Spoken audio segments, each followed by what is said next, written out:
But I do want to talk to you about Mike Bobo and the Georgia offense because we've had some Yeah. very negative calls coming in from Dog fans. Very nervous, very disappointed with only 13 points. What do you make out of it all?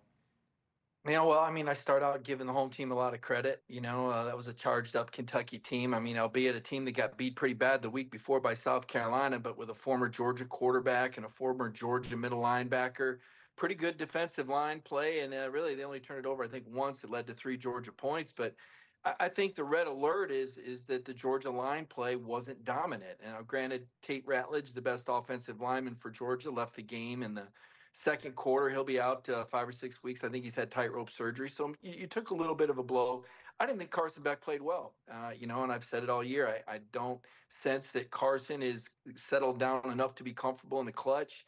I think Georgia felt like they could run the ball. ETN did get it done down the stretch when they needed to, but early on it was kind of that field position game and a big hit by Jalen Walker that looked like it could flip field position, and they protected the quarterback quite a bit on that play, and that's in question, led to a first down, and but it was that kind of slugfest, Paul. If you look at Georgia's history at Kentucky, they typically haven't scored a lot of points these last few trips to Lexington. It turns into one of these slugfest games, and Kentucky backs to the ball, played inspired, and I didn't think Carson Beck played particularly well, and Georgia's defensive line missing a couple starters got pushed around a little bit more than I'd imagined they would. Talking to Griff, a number of other things going on in the SEC. The biggest game of Saturday night is going to be in Norman. Your thoughts on the hype show going to the newbies out in Oklahoma?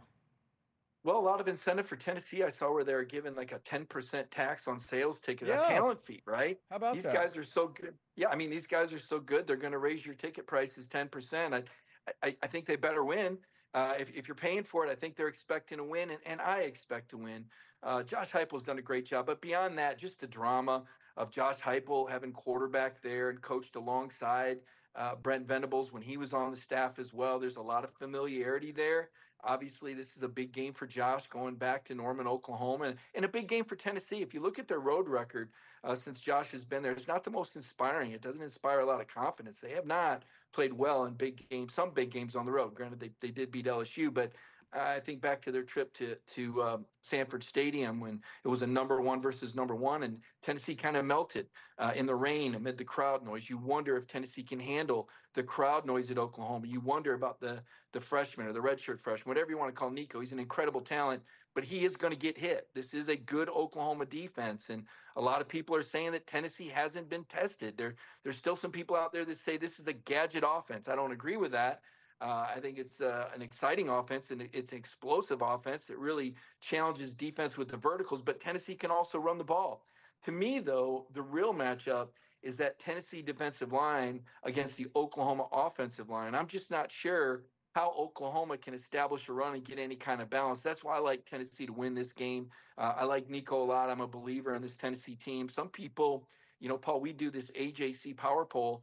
There's a couple of people that actually moved Tennessee ahead of Georgia in the SEC, Chris Doring being one of them, that have Tennessee as the number two team in the league behind Texas right now. So it's going to be a big game, no doubt. It's the biggest game of the week, unless you're Billy Napier. It's a big game. Tennessee, Oklahoma, it's a marquee matchup. It's under the lights. We've seen that line swing from Oklahoma by 3.5 to Tennessee by 7. If the Vols cover that spread, Vegas takes a bath. So it's fascinating to me. I think I'm a believer. I'm all in on Tennessee. I think Oklahoma's got too many questions. They've had too many injuries. I think this is going to be a very big win for Tennessee. And who knows, maybe by the time the plane gets back in Knoxville, they'll have raised the ticket prices 20 or 25%. Well, by the way, I mean the ticket surcharge, I believe, Mike, was on top of an already ticket increase. Well, listen, you and I both know, and you being a graduate of the University of Tennessee, that is a very hungry fan base. And there's nothing wrong with that because guess what? That's what fuels NIL is hungry fans and hungry sponsors. If you get around some of these other programs, they tell themselves, oh, well, Kirby's got it going, or boy, Alabama's got to go. Listen, you're only as good as the last check you write. This is a new game. All that you don't have any equity built up in the minds of recruits. The next recruit doesn't care. He wants to get paid.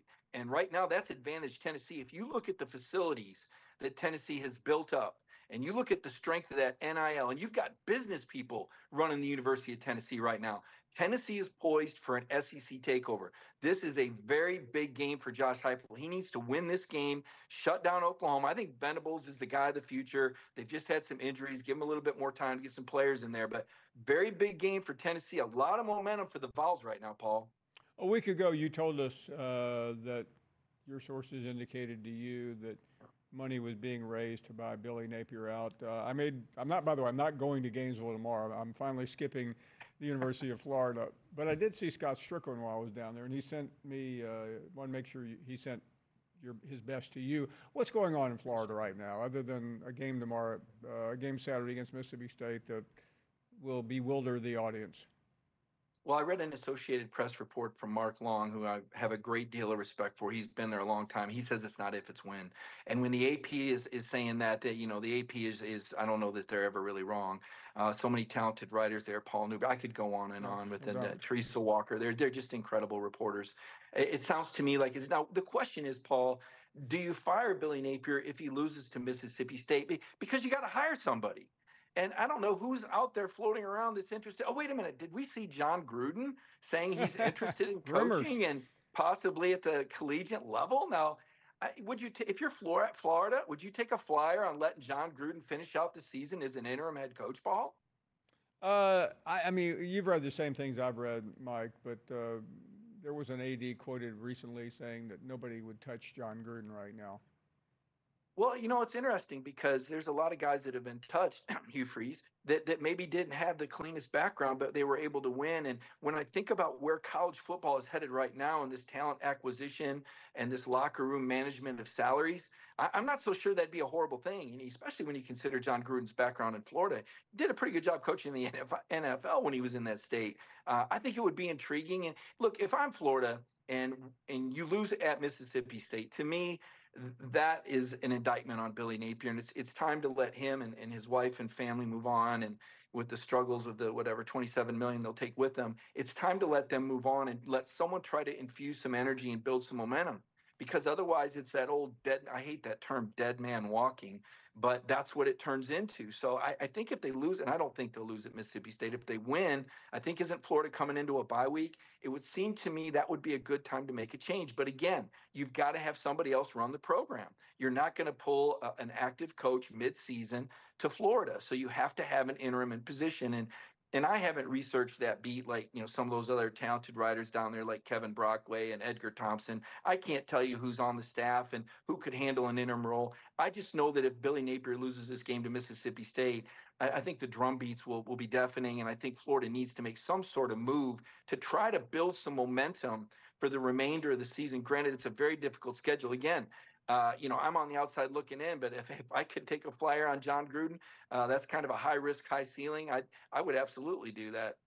And considering his recent firing from the NFL, what would make you think that John Gruden, who has never coached, I don't think he's never been a head coach in college football. He may have he did something at Tennessee once. I really don't remember what it was. Do you? Didn't he marry like a cheerleader? I think he married a cheerleader. I'm not sure he's ever coached. Well, I mean, Lane he was a grad assistant. I'm sorry, under John Majors. I mean, Lane Kiffin was a complete failure in the NFL, and now he's one of the hottest coaching names out there. I mean, people learn, people get better, but Paul, we're not talking about amateur athletics anymore. We're talking about pro sports at the collegiate. These athletes are getting paid. They're getting fined for infractions. There's different salary structure in the locker room to manage. There's talk about limiting rosters. And so we know all that, Griff, but you're still not convincing me why a school that has had a losing record on coaches would take a flyer on someone that no one else seems to want anything to do with. And by the way, I don't know John Gruden. I met him one time, perfectly whatever, but that seems like a big risk for a school like Florida. Well, I think it's a risk to keep a coach that continues to lose and all the interest goes down and all the money goes down the drain because people don't want to donate and recruits don't want to commit to a coach they know is going to be fired. I think you need to be proactive here. Again, I don't know if there's a person on staff that's more qualified than John Gruden, but look, you're talking about I bet you could coach. find somebody out there who's not coaching right now who could probably handle it that doesn't have the mountain of emails and bad news that John Gruden left the NFL with.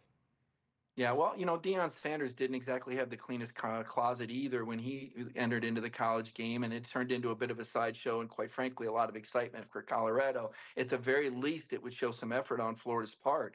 Keeping By the way, Billy I'm Napier surprised and you haven't. whistling by the I'm surprised you graveyard. haven't suggested Nick Saban since you already have him going to Ohio State.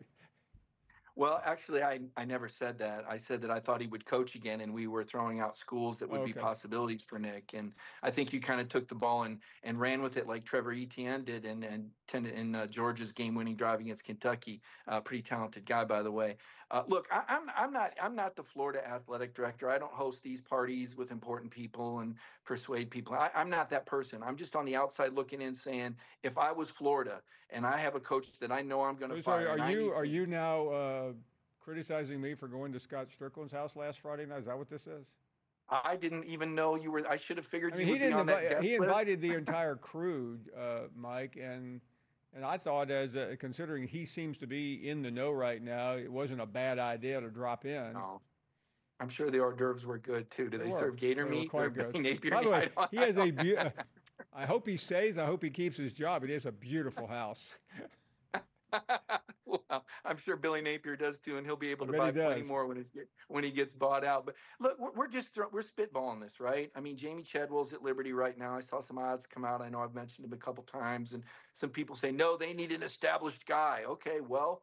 Again, I don't know who you're going to get mid-season if you're going to make a move, but why make a move just to make a move? If you get some nobody with a hopeless chance of, why not? All I'm saying is, what do you've got to lose? If you keep Billy Napier, we already know the end. All I'm saying is, why not take a chance on a Super Bowl champion coach who's very sophisticated, has done a great job in the media. Yes, he's made mistakes. I think all these coaches have at some point or another, whether or not they acknowledge them or admit to them. Again, Lane Kiffin doesn't have the cleanest coaching closet in the By world the if you way, want to talk about I mean, reputations. why would you go get John Gruden when you got Steve Spurrier there? Well, I think a lot of Coach Spurrier, I wouldn't want to put him in any sort of political firestorm. I know that Coach has some All he would be limitations right doing would now. be finishing the season, Mike.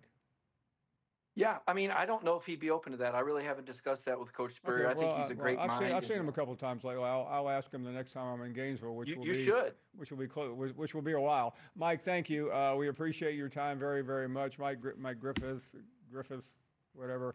Join